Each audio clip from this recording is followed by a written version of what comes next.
Sing to the rock, sing to the tree, sing to the firefly lighting up the sky.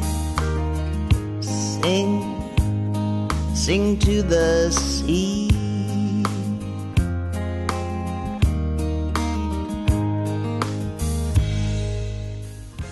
Hello, I'm Mary Wheelan, and this is The Song, a show that features songwriters and their original songs. And today I'm very happy to present Jim Armenti.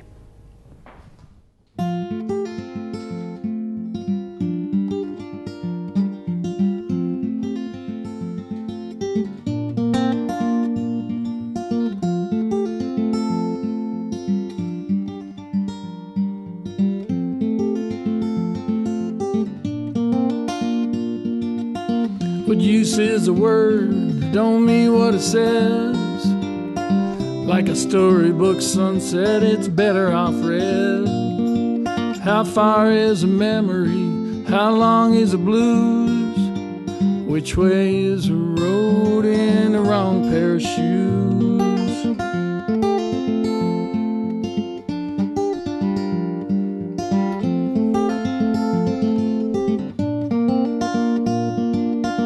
What good is a place can't be found? To hear it told, you know things just go round and round. Well, I had a thought that I thought would do, but what good is a song if it can't capture you? Well, it don't take a hard lot of drinking to come up with an empty afternoon. And it sure don't hardly take a lot of thinking to know tomorrow always comes too soon.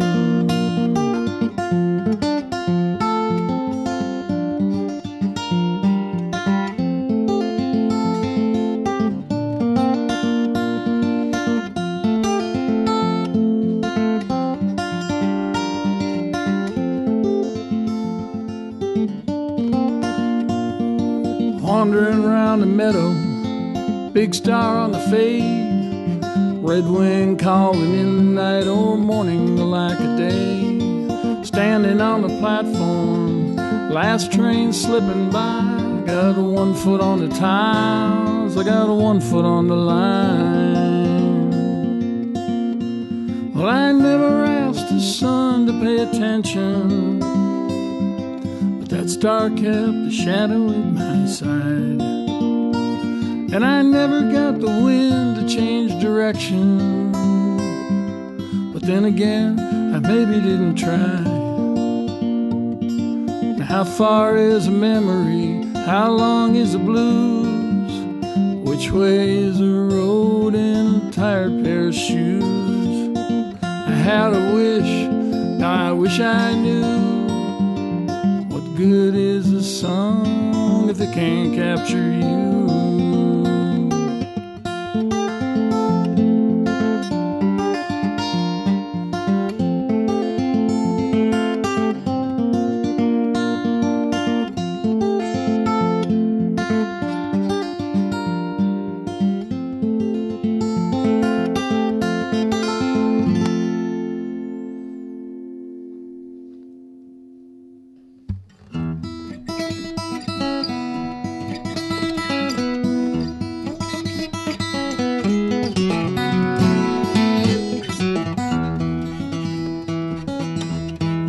Ace, come on with the red lights flashing, king and queen in kind.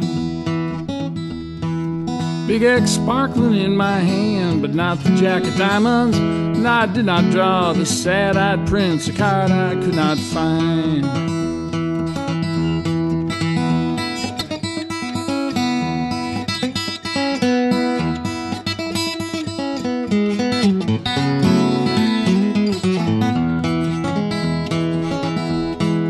Many were the shimmering nights long in liquid times.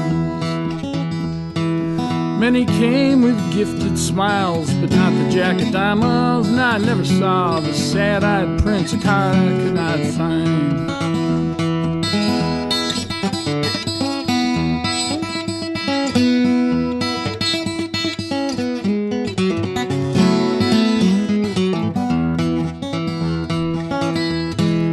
preacher has a mighty song, and he sings it loud and long.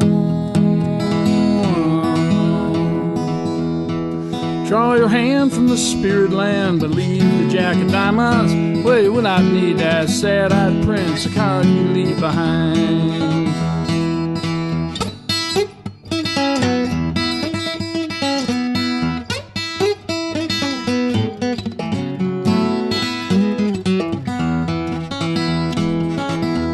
Well, traveling is a road well spent and brings its own reward. Destinations can be bought, but not the jack of diamonds. No, you cannot buy the sad-eyed prince, a card you cannot buy.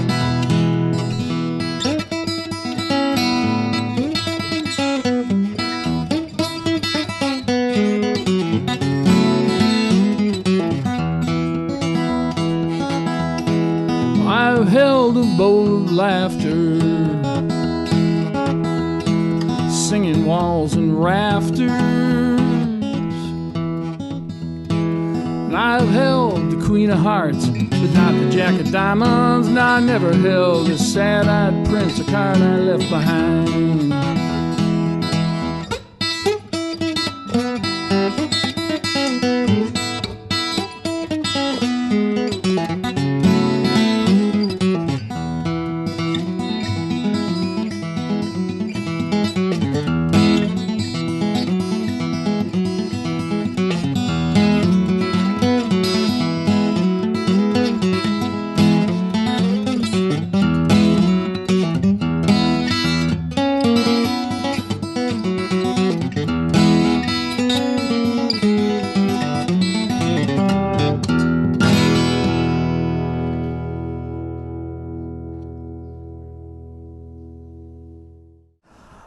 Well, Jim, I really liked those songs, and the guitar playing was very impressive, I thought.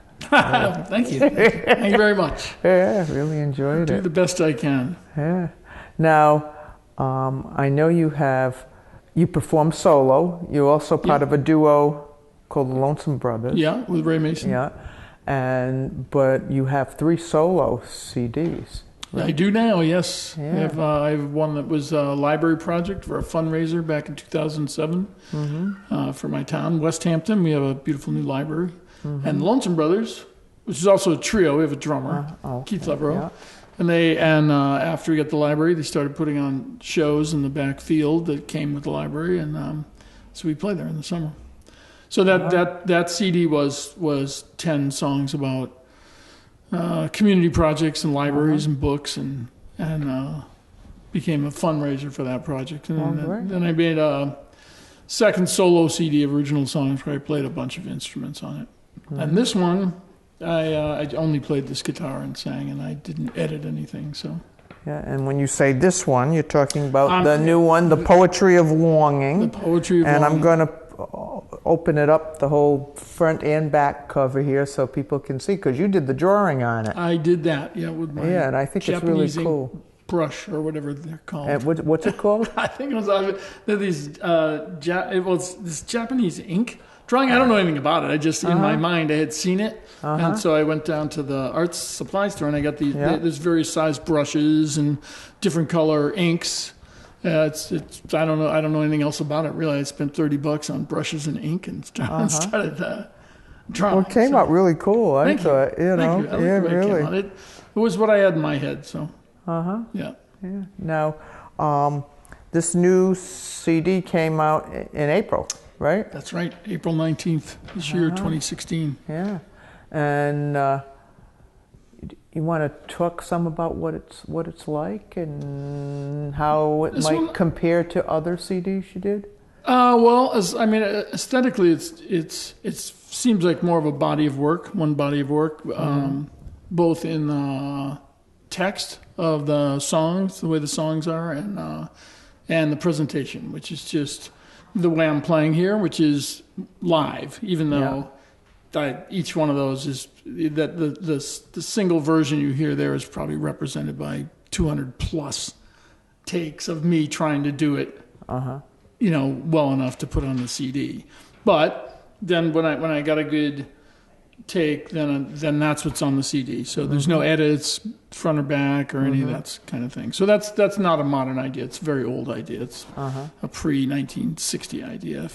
So no one really records much like that anymore unless it's live, and even then they often can fix things. So I didn't fix anything. So that's why there's so many mistakes. It sounds good to me. Very good. The mistakes that are on there are the ones I could live with.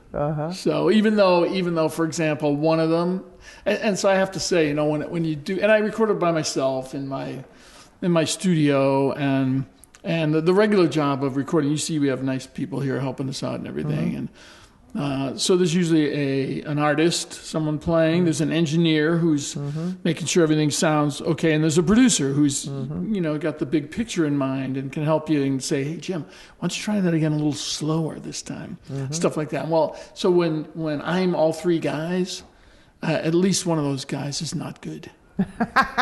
So somebody fails me. I sort of play it all right, and the producer guy goes, "Yeah, that's good enough." And then you turn around and then nobody pushed the record button. And, it's like that. It went on for about 9 months like that of me trying to improve the things. I didn't play as well as I wanted to, and 100 other things. But anyway, so I recorded all the way through by myself. What can be really good about that, though, is that you have the time to make it be the way you want it. If you're paying paying somebody a lot of money to be in a recording studio, you're not going to have all that kind of time to get it just the way you want it. Well, it's one of the reasons why people don't do it the way I said. Yeah. You record. I could have made that whole record in a week easily if I had been willing to edit it in the usual way, which is you record the guitar track and you fix it as you go, the same way you might fix typing on a page. You just fix everything. And then you go over and sing and you fix everything as you go, and then you have a finished product. Or even, I could have even added, 10 instruments on everything in harmonies, and it would have been a lot shorter and quicker and easier to do. And I have to say that from my perspective, that aesthetic that's represented on that CD is people don't have that aesthetic anymore. It's the aesthetic of the theater versus the cinema. It's not what people are used to, I think. And so I like it still. I mean, I listen to lots of old records that are just recorded in one take from old blues guys and stuff. And, they just had their songs and they played them and they came in and they recorded 10 songs, 20 songs, something like that. And that's what it is. It's that, today this is the version of it. So I mean, I like that aesthetic, but it's not a modern thing at all. It's an antique. It's an antique.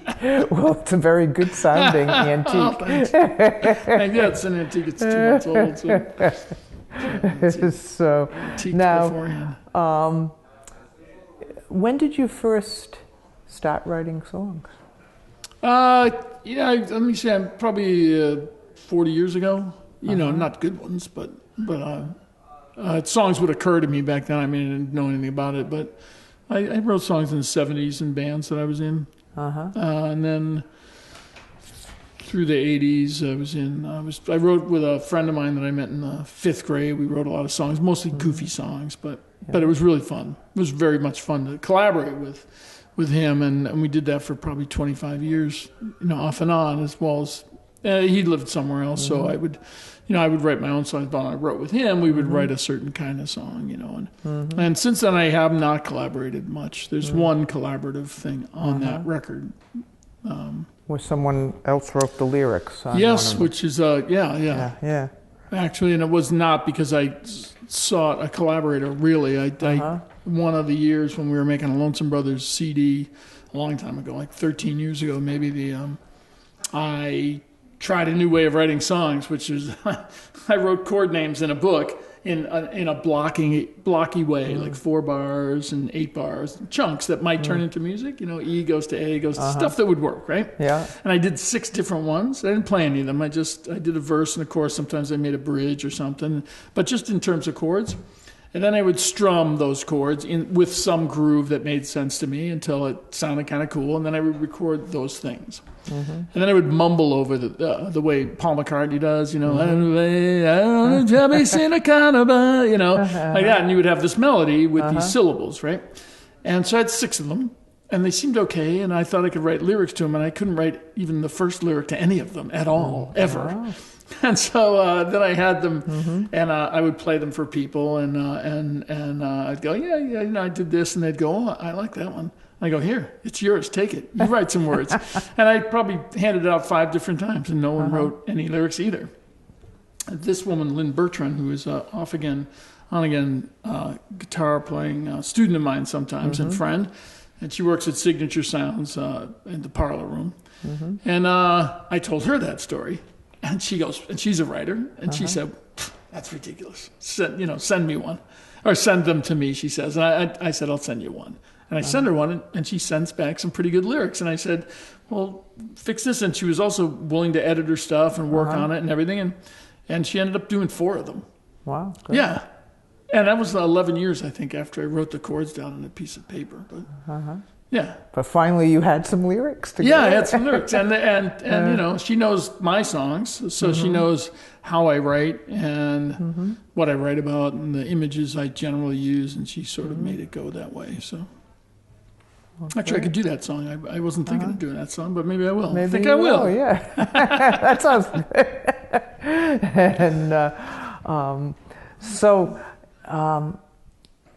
And since you've been writing for like 40 years, maybe you have some good advice for younger songwriters.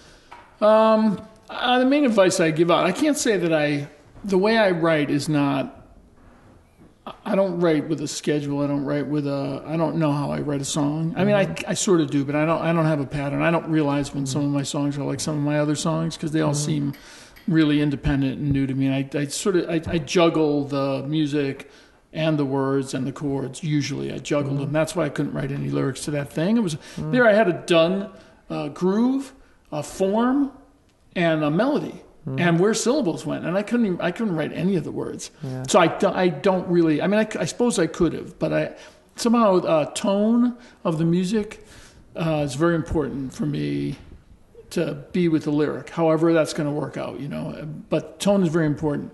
And so I really couldn't feel the tone of this music that I had made in order to come up with lyrics. I couldn't do it that way anyway. So I juggle. My best advice for young songwriters is just finish a song, anything. Doesn't matter, and people stop because they don't like the song they're working on, or because it's not the song they thought they were going to write. Just finish the one you're working on. Just keep. I've probably got, I have over 100 published songs, but I probably have 24 that I don't like, that I still finished. And sometimes, when I go to write, I write. There was one of the Lonesome Brothers. I probably wrote 4 or 5 songs, and then I was playing them, and I went, you know what? I don't really care for these, and I wrote a bunch of other ones. And I needed to get them out of my way, kind of. But anyway, for young songwriters, new songwriters, you have to have a done song. I mean, I don't know what else you would want to struggle with. Just finish one. Figure out how they work. There's a verse, there's a chorus, or there's not there's only verses. Whatever it is, you decide. But just, put the parts together. There are parts. Yeah. There's a melody. If it's a melody song, there's a melody, there's harmony, there's a rhythm, there's lyrics. I like story songs. But some other people don't. They like abstract songs. There's no rule about it. You just start doing something and put something together, Is my advice. Finish it. Just finish it. Good advice. I'll tell you what. I mean, I got a guitar. A lot of people come up. My students, I teach guitar, and they'll go, hey, I've been working on this.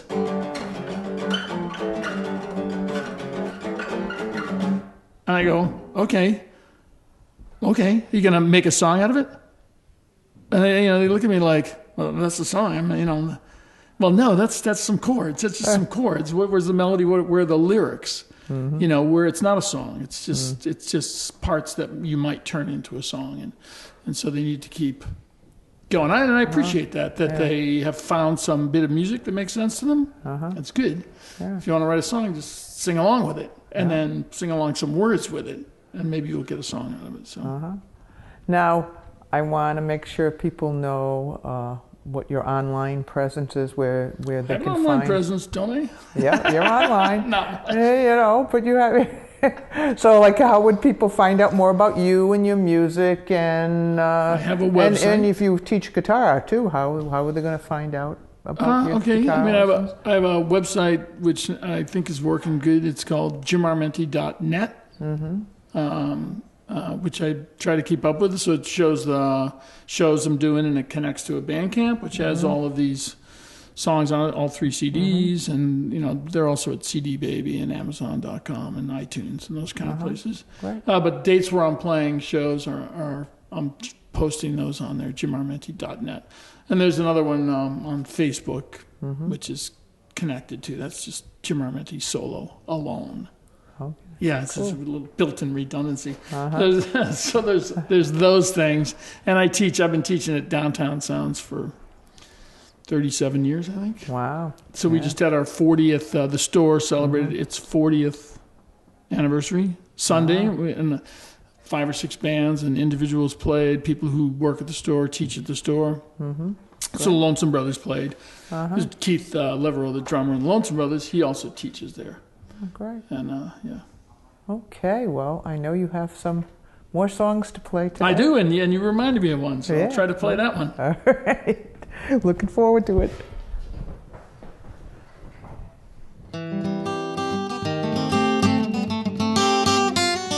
Between the O's and the Q's in stack 11, way up high at the end of shelf 7 was a little blue book of photographs, and each one with an epitaph. Tiny lived for a walk in the park, and make boxer never be afraid of the dark, and please remember my friend Clark, and that's how I found love. Now every little picture was a ray of light from somewhere, and every little book cries out to someone. So I settled right down in a stuffy red chair, wondering just why I would care about these long-lost cats and dogs that someone bothered to catalog. Calicos look all the same, I guess that's why we give them names. Beagles, greyhounds, they all got claims, and that's how I found love.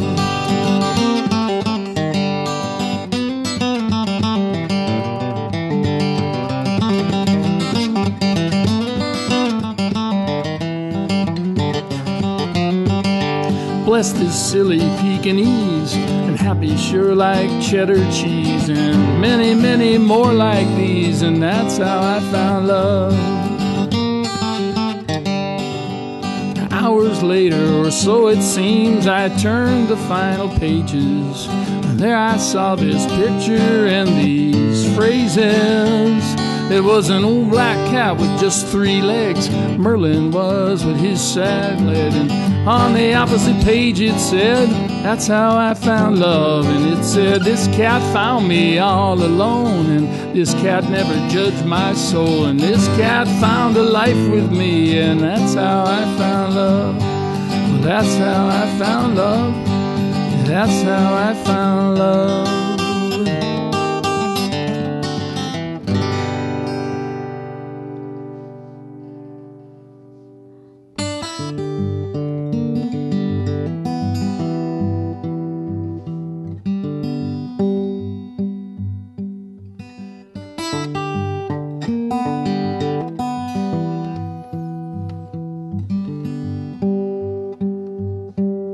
Skippy and Stone,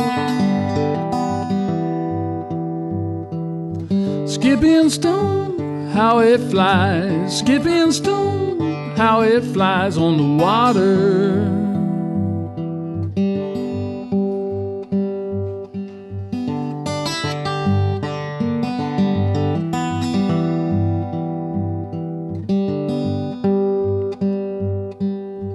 Wandering child, wandering child, how she smiles. Wandering child, how she smiles in the sunshine.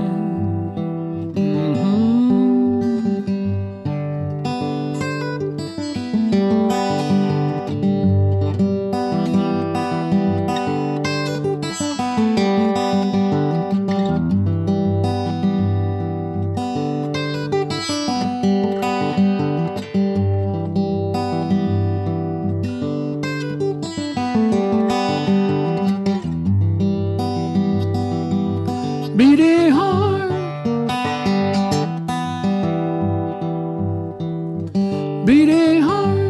whittling blade, beating heart, whittling blade in the black bark.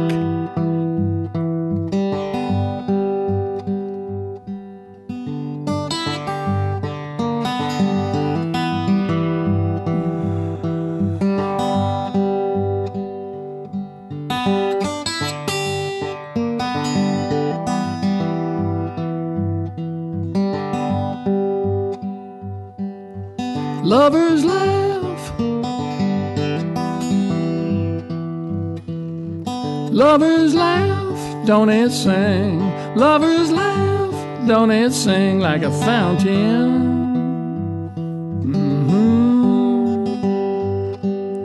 Skipping stone, how it flies, skipping stone, how it flies on the water,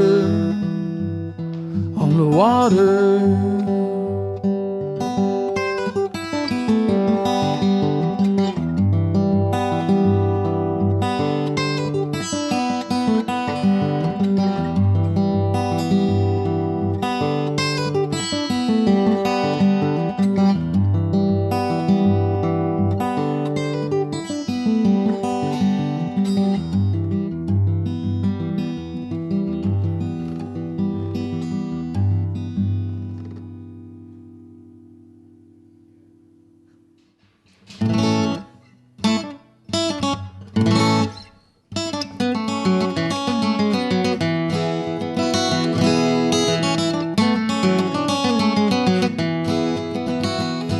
They say she's gone to the lowlands, lost again in the barrows.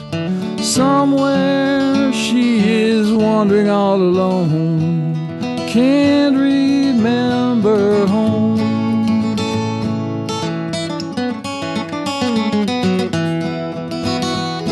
I don't know when it happened, lost her compass and atlas. Put your hand in my hand, I have come for you. No, my aim is a true one, and my love has just begun. Tooralura, tooralura, lure, hey.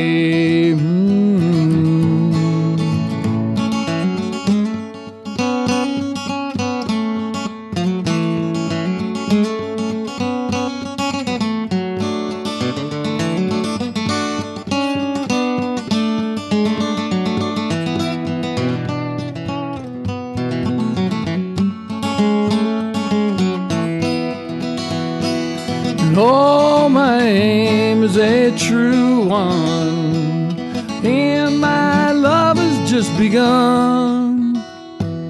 Tooralura, tooralura, lure, hey.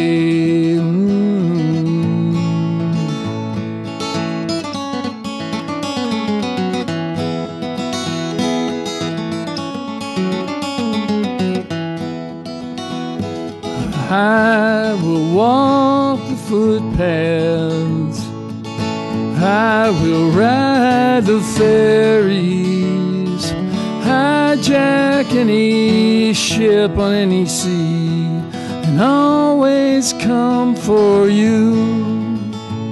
I don't know when it happened, lost your compass and atlas. Put your hand in my hand, I have come for you. I have come for you. And oh, my aim is a true one, and my love has just begun. Tooralura, tooralura.